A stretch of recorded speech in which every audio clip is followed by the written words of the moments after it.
Olá, pessoal. Aqui quem fala é o professor Nivaldo. Vamos iniciar o terceiro webinar da série dos webinars focado na contribuição em busca de soluções para a Covid-19. E hoje nós temos aí o prazer de receber o professor André Curvelo, professor nosso do curso de pós-graduação em eletrônica embarcada. O pessoal que não participou dos anteriores, o primeiro, eu mesmo fiz uma apresentação sobre o impacto da tecnologia em relação à crise do Covid-19, a contribuição e aquilo que a tecnologia, principalmente inteligência artificial e Big Data, tem contribuído na busca de soluções. Na terça-feira, agora, tivemos o prazer de ter o webinar com o professor Wagner Vasconcelos sobre a questão da eficiência energética e também, claro, durante e pós-Covid-19. E hoje temos aí a satisfação de receber o professor André Curvelo, que vai falar sobre sistemas embarcados e as soluções que estão sendo aí desenvolvidas na busca de soluções para contribuir em relação aí, eu diria, não para resolver, mas pelo menos para amenizar e tentar atender, principalmente no aspecto da saúde, as pessoas que estão sendo atingidas pela crise. Então, agradeço a presença de todos. O professor André Curvelo fará a apresentação até a duração aí provavelmente de 60 minutos, uma hora, e depois deixaremos aí um espaço de entre 15 e 20 minutos para perguntas e respostas. Eu estou fazendo a gravação, pessoal, e depois esse material vai ficar disponível, assim como os demais, no YouTube do Unisal. Ok? Professor André, seja bem-vindo e a palavra agora é sua. Beleza, professor Nivaldo, muito obrigado. Espero que vocês estejam me ouvindo bem. Já temos aí usado essa ferramenta que é o Jitsi nas nossas aulas aí da pós-graduação, que como todos bem sabem aí, devido ao Covid-19, a gente tem tomado os devidos cuidados, alguns dos quais eu mesmo vou comentar durante essa apresentação, mas as aulas não pararam. E a gente tem obtido até que muitos bons resultados no acompanhamento das disciplinas, desenvolvendo as aulas e as atividades com os alunos, mesmo remotamente. Alguns até chegaram a fazer algumas brincadeiras assim, passando essa coisa toda, a gente podia até continuar assim, né? Todo mundo gosta, né? Ficar de casa, tomar café, ficar assistindo aula de bermuda, né? Beleza. Mas brincadeiras à parte. Fui agradecer o convite pelo professor Nivaldo para apresentar essa palestra, esse webinar, palestra, né, titulada Sistemas Embarcados e a Contribuição para o Combate à Covid-19. Então, eu tenho acompanhado aí várias notícias na mídia a respeito de como a comunidade tem se juntado para desenvolver tecnologias usando os sistemas embarcados para auxiliar essa situação toda que todos nós estamos passando, sem sombra de dúvida. Eu acho, sim, que se tem algum lugar, né, nesse mundo que não está passando pelo Covid-19, deve ser a Antártida, vou brincar. O resto do mundo todo tá. E olha lá, até lá deve ter chegado. Então, para quem não me conhece, eu me chamo André Márcio de Lima Curvelo. Eu sou engenheiro de computação com ênfase em sistemas embarcados pela USP de São Carlos, pertinho aqui de Campinas, onde estou localizado, né? Fiz um MBA em gestão de TI, gestão estratégica de TI, na verdade, né? Pela Unifran, onde comecei minha vida de docente em ensino superior. E eu tenho também um mestrado em processamento de sinais e instrumentação pela USP de São Carlos. Eu dei seguimento logo após a minha graduação e, curiosamente, foi voltado à aceleração de processamento de imagens em sistemas embarcados. Quem tiver curiosidade depois de ler minha dissertação de mestrado, eu usei alguns algoritmos aí para usar recursos de OpenGL em processadores embarcados, em System on Chip embarcados, para você embutir ali processamento matemático. Então, o chip, ele acha que está processando um cenário, mas, na verdade, ele está usando ali da aceleração matemática dele para te auxiliar ali no exercício de algum processo. É porque agora que a gente está tendo GPUs embarcadas, que tem aí APIs ou ferramentas para auxiliar no processamento matemático de outras funções.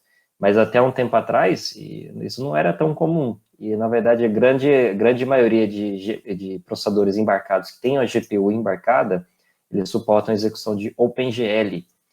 Então, esse foi um dos macetes, ou das estratégias que eu usei no meu mestrado. Foi muito bom, gostei realmente do meu mestrado. E atualmente, em caráter profissional, sou líder de projeto de software na Stone Ridge Brasil. Coordeno aqui uma equipe aí de desenvolvedores de software. Nós estamos aí uns oito desenvolvedores aí, contando brasileiros e suecos. E eu lido aí com um projeto que trata de uma unidade de telemetria bem avançada. Quem tiver curiosidade, depois pesquisa aí no YouTube ou no Google pelo Hillbox, que vai entrar, que já está agora no Brasil pela Volkswagen nos caminhões MAN TGX. É coisa assim, realmente de última geração. A gente capta a alma do caminhão e manda isso para a nuvem. Claro, sim, a gente na Stone Ridge faz ali o hardware e a estrutura. O resto ali todos são diversas equipes e muita coisa ali trabalhando junto. Isso aqui depois fica para quem tiver curiosidade, um papo aí a mais. Eu também sou palestrante, articulista e professor de pós-graduação no momento. E em 2018 e 2019, fui agraciado com o título Microsoft MVP, Most Valuable Professional, pela minha atuação com as comunidades em se tratando de treinamentos para a internet das coisas, usando a ferramenta Azure da Microsoft, plataforma de nuvem, né, Azure. Inclusive, eu tenho usado nas minhas disciplinas de internet das coisas na Unisal. A gente tem desenvolvido atividades e no final das disciplinas de IoT, normalmente, a gente finaliza com o desenvolvimento ali de uma solução, mandando dados para a nuvem com Azure, vendo ali como fazer todo o setup do ambiente, com chaves, credenciais de acesso, configurações de dispositivos, coisas assim, como realmente o pessoal usa mais profissionalmente falando. E, bom, isso aí já falei de mim, mas vamos falar de mais coisas legais.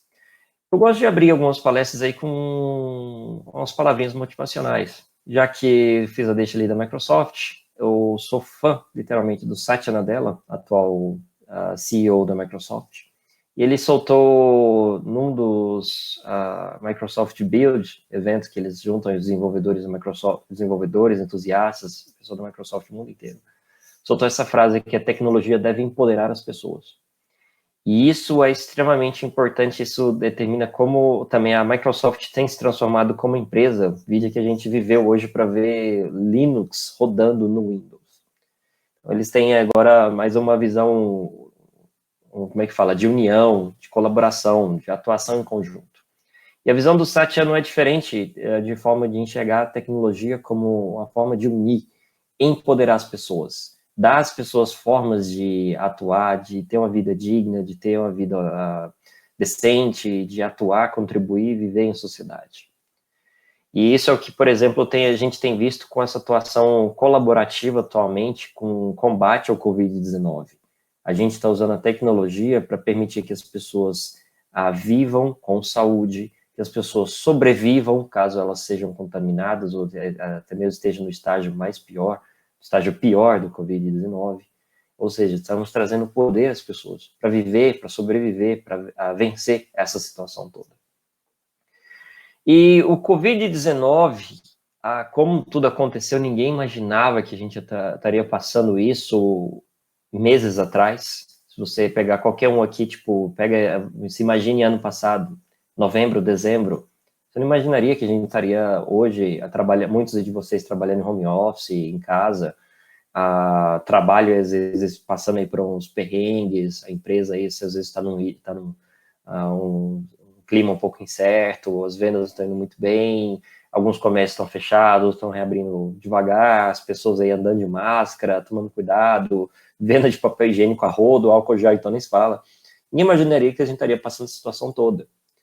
E o Covid-19, infelizmente, veio, e por formas e características da doença, isso levou à implantação aí, por exemplo, de distanciamento social, de várias formas de cautela e precauções que trouxeram aí à tona e à sociedade muitos desafios, principalmente aí acelerando na grande maioria das empresas a implantação de formas aí de trabalho que desafiou o TI de muita empresa aí que eu fiquei sabendo. Então tinha muita empresa que não tinha aí trabalho home office, não, isso não faz parte da nossa cultura. Aí pá, veio o Covid-19, de repente VPN, trabalho, acesso, estação, notebook, brotou. Porque virou lei, virou decreto, então teve que sair. Então, vieram aí muitos desafios, como trabalhar, como atuar, como cuidar da saúde, como lidar aí com as diferentes formas de trabalho que não fazia parte da cultura de algumas empresas. Eu tenho aí alguns amigos, colegas aí, professores, muitas faculdades aí estão se readequando, por exemplo, para esse ensino à distância. E não é uma coisa assim que necessariamente você estava no ensino EAD, mas é porque a situação forçou um ensino à distância para que você continue o exercício ali, por exemplo, da sua educação. E a gente tenta realmente fazer uma educação, no caso, como a gente está passando na Unisal, fazer ali tal como se estivesse acontecendo a aula mesmo, tendo ali a aula, o tempo ali, o aluno, o professor, e tendo um acompanhamento. A diferença é que está sendo pelo computador, está sendo remoto. Mas é um desafio. Tem muitos professores que não são tão familiarizados aí com o uso de ferramentas aí de streaming, de gravação, áudio, câmera, entre outras coisas mais. E as empresas também tiveram que se readequar a isso. E nós temos ainda a gratidão, não querendo ser jargão, não falar muito desse jargão coach, de poder ter o privilégio de continuar algumas atividades remotamente. Porque ainda assim temos aí o desafio de pensar como algumas atividades vão continuar nesse cenário, que é algum dos pontos que eu quero levantar com vocês aqui também. Porque tem algumas atividades, infelizmente, vão passar aí a um repensar de como a coisa, então, vai evoluir para se manter, né? Exatamente, a doença veio, sei que isso leva aí muitas questões, porque a saúde, claro, em primeiro lugar, mas, infelizmente, no que se passa no Brasil, as contas não vão parar de chegar. Então, o aluguel, conta de água, luz, telefone, essas contas, elas não vão parar. Então, todo mundo aí tem que pensar nas contas, dinheiro, essas coisas, e fazer isso na devida balança com a saúde. Né?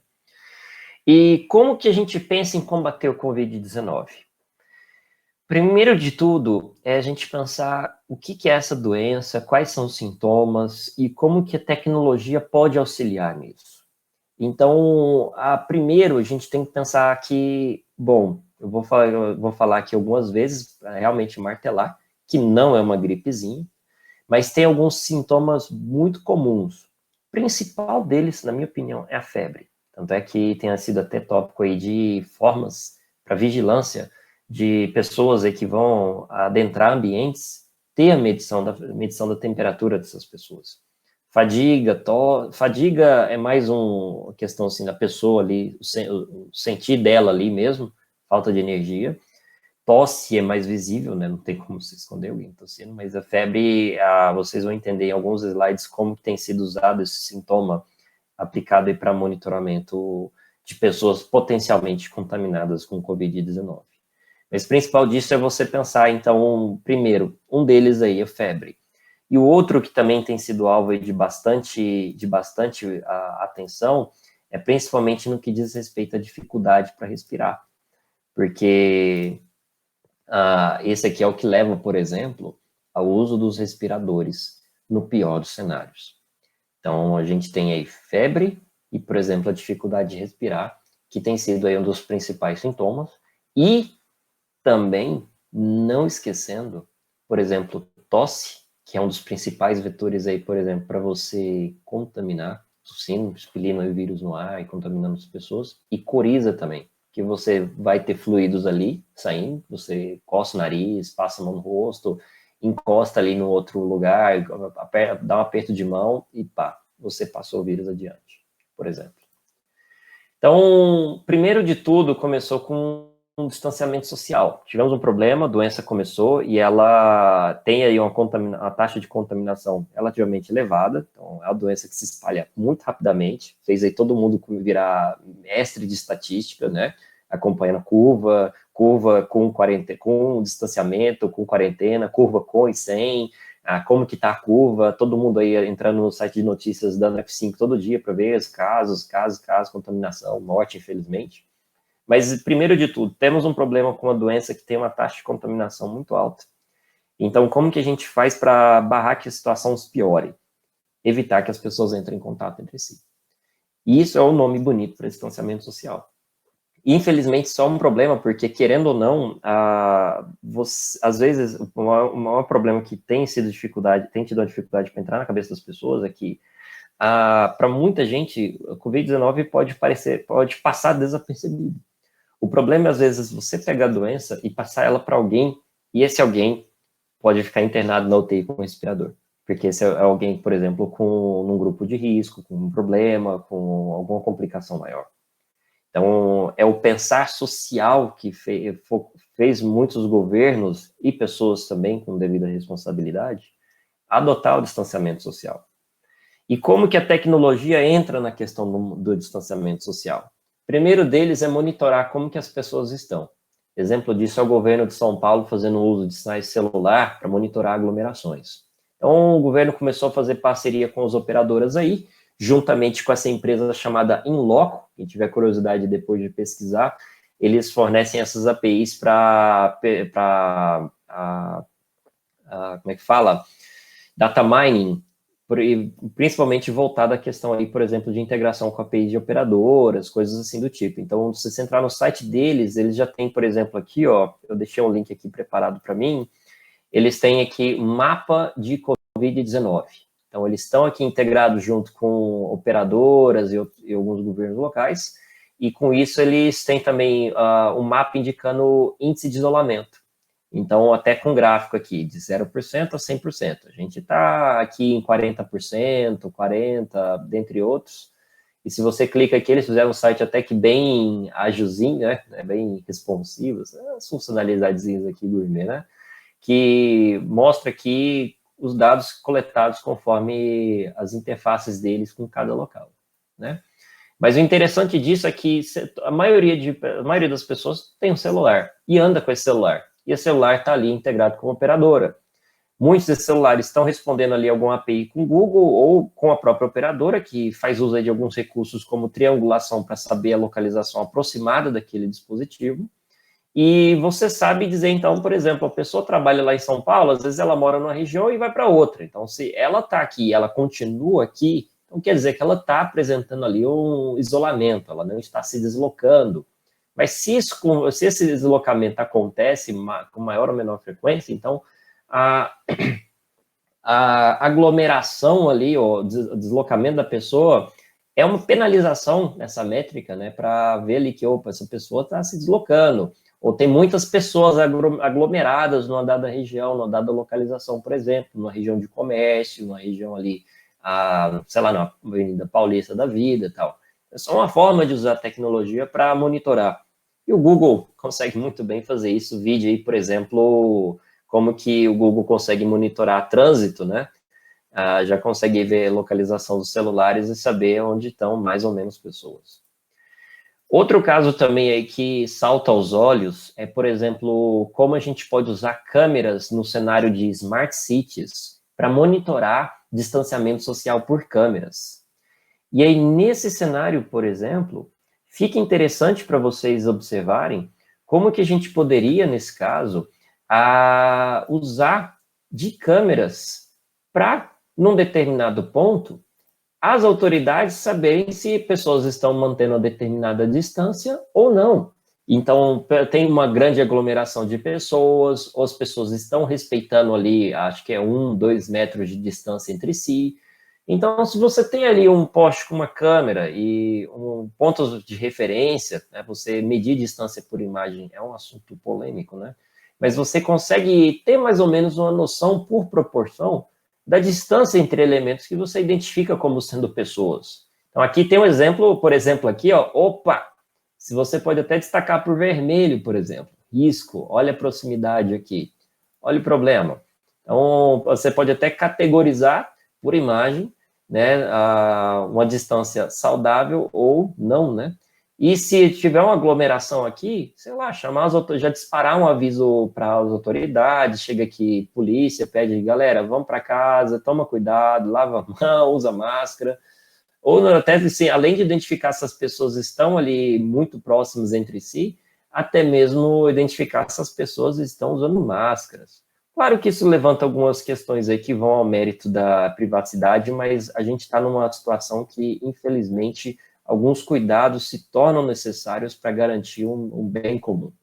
Então, Isso aqui está no link aqui depois dessa palestra, eu vou colocar no slide share, o professor Nivaldo aí vai poder depois compartilhar o link com os inscritos no webinar para vocês. Acessem os links depois que eu coloquei aqui como referência para ver mais detalhes desses materiais que eu coloquei como base.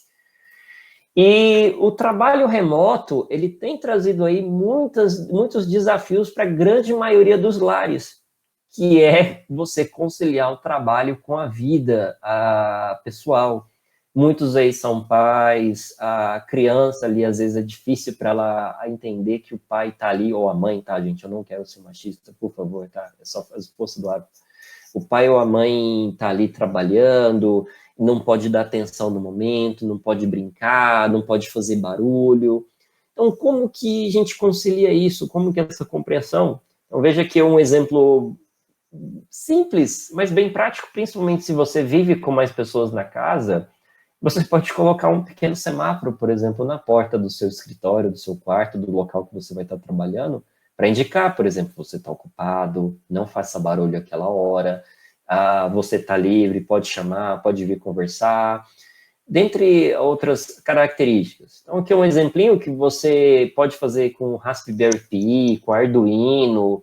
Esse exemplo aqui eu tirei da Balena.io, do pessoal da Balena. Usa Raspberry Pi, porque precisa estar integrado com um programinha que você deixa no seu computador, que você manda um comandinho para a placa via rede Wi-Fi, e então ela controla aqui de acordo com o estado de cada luz aqui para você. Claro, poderia fazer isso com outras plaquinhas, como a SP32 ou a SP8266, mas é um exemplo simples, mas que é um embarcado para facilitar. E querendo ou não, quanto mais confortável a pessoa estiver no seu trabalho remoto, no seu home office, mais facilita ela passar por esse momento de distanciamento social, auxiliando no combate ao Covid-19. Vide que complicações dessa faz a pessoa ficar mais agoniada e querer sair logo de casa, querer voltar para o trabalho. Outra coisa que tem chamado muita atenção, e eu vi muito pessoal trabalhando com isso nas mídias aí, com colegas, conhecidos, pessoas em geral que eu tenho contato, é a impressão de máscaras, a impressão de viseiras, máscaras 3D, né? É uma forma de baratear máscaras para uso cotidiano. Eu vi que tem pessoas que estão usando isso para andar na rua, no comércio, ou a maior parte que tem sido o foco disso, na área da saúde. E tem tido um grande apoio por estudantes, pesquisadores e entusiastas em geral, na forma de usar impressão 3D para facilitar a criação dessas viseiras, porque aí fica mais barato, o pessoal vai usar mais, vai se proteger mais, isso vai contribuir para que os profissionais que estão atuando na saúde não se contaminem também. Que olha o risco, é a pessoa que está ali, é o trabalho dela, ela tem que ali atender pessoas que estarão contaminadas. E essa pessoa, se ela se contaminar, ela vai poder ser comprometida, ficar debilitada e até mesmo correr o risco de contaminar outras pessoas também. Então, é um importante trabalho em se tratando aí de combate ao Covid, como a gente tem falado, né? Então, aqui tem notícias que eu estou usando como base, só para mostrar para vocês, não sei aí, eu acredito que alguns de vocês mais entusiastas aí de internet já tenham visto. Quem não viu, agora está vendo. Uso, por exemplo, de impressão 3D. Então, o que se faz normalmente é imprimir esse apoio plástico que é, como é que fala? Apoiado no rosto. Então, esse apoiozinho pode até usar uma liguinha ou não, ou fixar simplesmente aqui no formato rosto da pessoa. Isso é o que as impressoras 3D fazem, usando plástico, claro. E aí depois você vai e coloca essa película, esse filme plástico aqui, essa capa plástica aqui na frente para fazer a viseira, né, para evitar que a pessoa seja atingida por partículas, né, contaminadas com vírus, e ela mesma pela sua respiração para sair também, né, reduzindo ali o contato. Claro que a viseira é um dos contatos, principalmente na questão dos olhos, tá, gente? Isso é além das máscaras, tá? Então, veja que esse profissional da saúde aqui, ele está usando máscara para proteger a parte da respiração, mas a viseira, além, claro, dos óculos, né, para reduzir ainda mais a possibilidade de qualquer contágio ou contaminação, se tratando aqui de a qualquer contato que possa vir a acontecer por meio dos olhos, que é uma das formas também de contágio, né? Se cair partículas ali contaminadas nos seus olhos, você pode ser contaminado também. Só ver se ninguém mais não fez nenhuma perguntinha, que eu estava acompanhando aqui pelo... Não, tá tudo bem. Tudo indo bem. Então, esse aqui é uma das formas. Tem acontecido bastante. Então, eu vi muito pessoal aí que tem impressora 3D, tô na cidade, no local, na região. É uma forma. Impressora 3D tem se destacado bastante. Tem impressoras 3D que você compra aí open source para você montar com Arduino, com Raspberry Pi, dentre outras aí que você baixa esses moldes na internet e você começa a imprimir e fazer a tua viseira, por exemplo. Agora, eu havia comentado da febre lá atrás, né, que é um dos principais sintomas do Covid, né? Então, pessoas que normalmente estão contaminadas, elas muito provavelmente vão apresentar o sintoma febril. Então, uma das formas de você ter garantia de que uma pessoa que possa estar entrando ali naquele recinto esteja contaminada é verificando quem está com febre ou não, verificando quem está com temperatura elevada ou não. E a melhor forma de fazer isso é exatamente por câmeras que você não vai ter nenhum contato. Claro que tem pessoas aí usando sensores infravermelho, laser, que você usa ali parecendo uma pistolinha, que você aproxima da testa da pessoa, mede temperatura, mas ainda assim você está próximo da pessoa, né? Mas as câmeras, elas podem operar uma relativa distância, e evitando toque, contato, você evita também ali mais vetores ou riscos ali de contágio com o Covid-19, né? Então aqui, por exemplo, é um caso mostrando essas câmerazinhas FLIR, apoiando como formas de você poder medir temperatura de pessoas, que por sua vez podem ser usadas ali como forma de saber quem está ok ou não para entrar em um determinado ambiente. Então, você sabendo ali que a pessoa possa estar apresentando sintomas da doença ou não, você vai então a empresa pode tomar ali os cuidados para conduzir o indivíduo para um amparo médico ou isolamento social. É um nome bonito para dizer volta para sua casa e não entra aqui, né? Mas por que eu não posso entrar? Colega, você pode estar contaminado. Vai ali, faz exame, vai para sua casa e não entra aqui não. Senão você pode contaminar mais gente e piorar a situação. E essas câmeras FLIR, elas possuem APIs, interface ali para você comunicar ela via rede, via USB. Então, tem aí mecanismos para você conectar isso e gerar aviso, gerar alarme. E como que isso tem sido usado? Tem aí forma de você medir pessoas no fluxo ali corrente. Não é você deixar ali a pessoa ficar parada, mede, porque senão você cria ali também um desconforto numa situação que já está ruim. Então, você pode ter uma estrutura que as pessoas possam, então, correr ali com o seu movimento normal, claro, mantendo um certo distanciamento, pessoas que não sejam da mesma família ou residam no mesmo local. E câmeras aí de infravermelho são, então, capazes de medir a temperatura das pessoas, e isso, ou ali amparado com algum responsável, né, tomar o cuidado para falar à pessoa, volta, não entra não, volta, não entra não, ou ali algum aviso, mecanismo, forma ali de controlar a entrada, a passagem daquela pessoa. Veja aqui, por exemplo, essa câmera FLIR, tem tanto aqui saída HDMI, como também, se eu não me engano, isso aqui é uma interface USB, para permitir aqui, nesse caso, a interface dela com algum aplicativo, programa de computador, para ter acesso aqui, ó, esse indivíduo está normal, 36 graus, ou e aqui um cara que já parece não está normal, 38. 38 já está ali, dando um totalzinho ali na febre, já é febril praticamente, né? Então, exemplo aqui de como que você pode usar. O único ponto negativo é que para quem não sabe, essas câmeras, elas são bem carinhas, tá? Bem carinhas mesmo. Então, normalmente, isso aqui é para empresas aí que, porventura, tenham ali uma justificativa para ter esse investimento, né? E outra coisa também que eu quero destacar é que, olha, quase que não sai, né? A importância de ter exames. Por quê? A gente vai saber quanto mais casos, quanto pior ou melhor nosso cenário, quantos mais dados a gente tiver.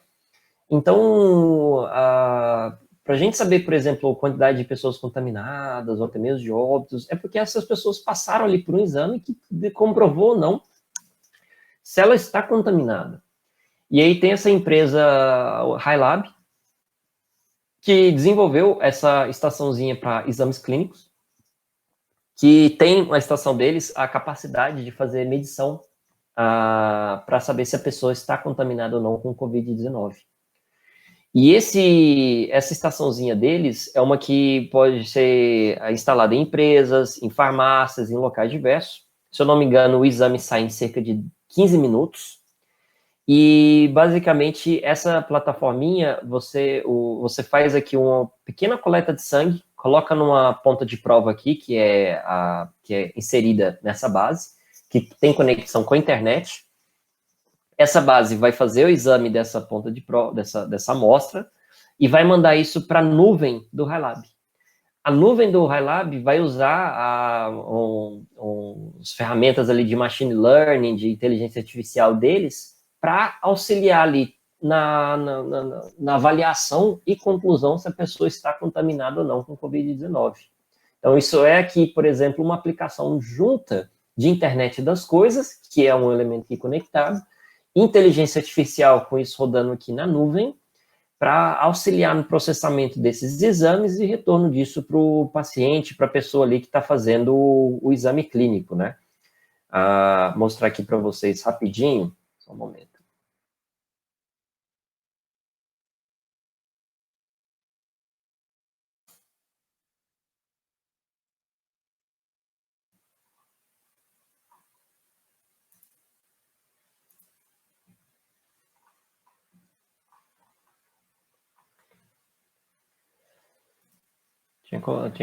Sumiu aqui da minha telinha, tinha um videozinho aqui já pronto já. Qualquer coisa eu já passo.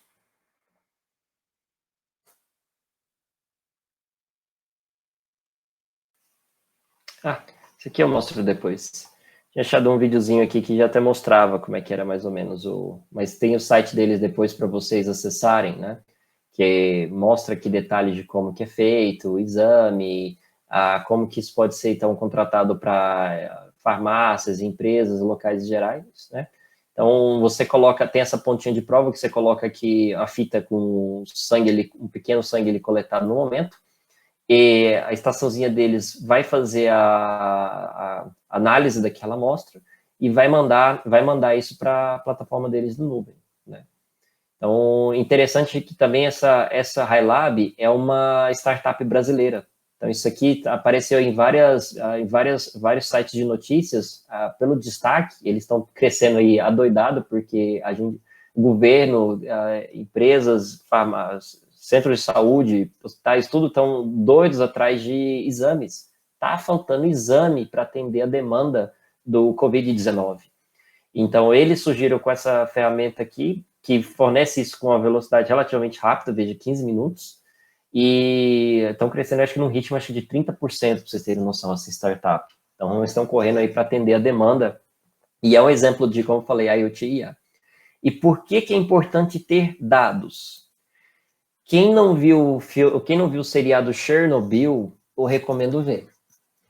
A gente tem um problema grave com a questão do Covid-19, porque quanto mais dados nós temos a respeito de quantas pessoas foram contaminadas e realmente faleceram em detrimento do Covid-19, isso é uma fonte importante para você saber quais são as regiões mais ou menos afetadas e ações para você tomar naquelas regiões. E o problema que aconteceu, que eu te cito por base de como é importante ter dados, que aconteceu em Chernobyl, foi que quando o reator que explodiu, os caras ainda estavam tentando entender o que estava acontecendo. Tal, né? Numa das cenas lá do seriado, dando um pouquinho de spoiler, pegaram um desses medidores de radiação para medir quantos Roentgen estava no momento lá, estava medindo 3,6. E aí 3,6, eles, não tá bom, mas também não tá terrível. O problema era que 3,6 era o máximo que o equipamento media. Se eu não me engano, depois até com um medidor militar, a medida real, quando o reator estava exposto, era coisa da ordem de 15 mil Roentgen. Ou seja, muito mais que 3,6. Então, por isso é importante a gente ter medidas para a gente realmente ter noção da gravidade da coisa, tá? Exatamente num cenário que a gente tem aí uma doença complicada, altamente contagiosa, que tem aí um risco de letalidade para pessoas aí que estão no grupo de risco, né? E outras formas também de a gente auxiliar o combate ao Covid-19 é computação distribuída. Quem veio de cursos de computação, né? O que é isso? É basicamente você usar recursos computacionais, entre aspas, ociosos, para, por exemplo, auxiliar projetos de pesquisa para vacina contra o vírus. Então, o pessoal da Balena.io também fez aqui um projetinho que tem uma imagem que você consegue baixar, que aí tem uma Raspberry Pi dando sopa, outras plaquinhas aí compatíveis também, entra no link, depois vocês vão dar uma olhada aqui. Você pode gravar essa imagem que eles têm disponibilizado lá, grava ela num cartãozinho de memória, coloca na Raspberry Pi, só liga a Rasp já plugada ali com cabo de rede, ou tem um painelzinho que você configura a rede Wi-Fi também, e ela já começa a integrar com a rede distribuída para ela começar a auxiliar no processamento aqui de análise do vírus, para facilitar aqui a pesquisa para desenvolver uma vacina. Eu aqui em casa, eu peguei uma plaquinha minha chamada NVIDIA Jetson Nano.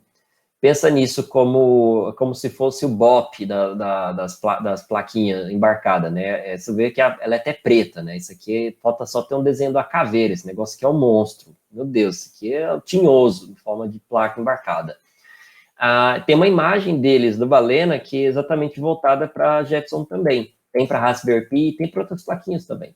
Você grava e já põe no cartão, liga, coloquei na rede mesmo aqui, e já tem até um painel aqui que você acessa pela rede para você ver na placa as tarefas que ela está executando pelo Rosetta, que é o projeto de computação distribuída vinculado a isso, que está atuando aqui com o Fold for Covid, que o que eles fazem? Pegam aqui várias análises que eles estão realizando com relação ao vírus, distribuem isso em tarefas que são distribuídas entre cada nó computacional da rede. Então, esse cara vai fazer uma parte, uma parte, e eles vão devolvendo os resultados deles para o geral, para auxiliar aqui as tarefas de análise, as tarefas todas estão sendo realizadas aqui no momento. Muito bacana. Veja que eu estou usando, a minha placa está conectada agora numa fonte de 5 volts, 2 amperes. Eu estou gastando 10 watts para fazer meu pequeno papel nessa tarefa aqui.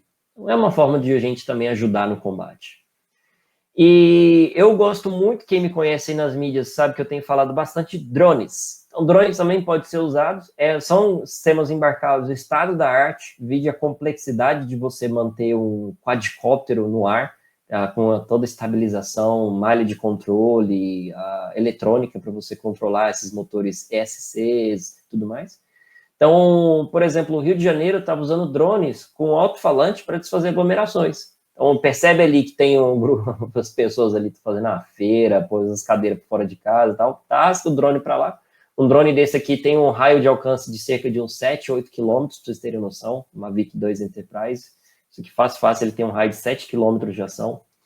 E você pode mandar, ele pode ser tanto usado para desfazer, então pelo alto-falante falar, galera, lá, volta para suas casas, saiam daí, mantenham distância, e também monitoramento. Vídeo o exemplo que a gente viu alguns momentos atrás aqui, daria para, por exemplo, ter drones para monitorar essa aglomeração de pessoas, e tem até uma versão de drones da DJI com câmera térmica, que também poderia ser usado para identificar ali numa dada aglomeração pessoas que potencialmente possam estar com febre. Outro ponto também que tem chamado a atenção dos drones nesse momento de distanciamento social é principalmente a atuação deles em entregas, tem voltado à tona exatamente para reduzir contato físico e exposição dos entregadores.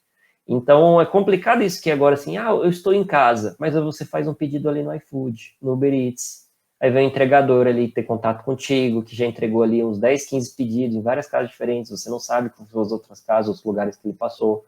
Coitado dele, se ele se contaminar, levar isso para casa. Às vezes ele mal tem plano de saúde, vai ter ele que contar com o SUS.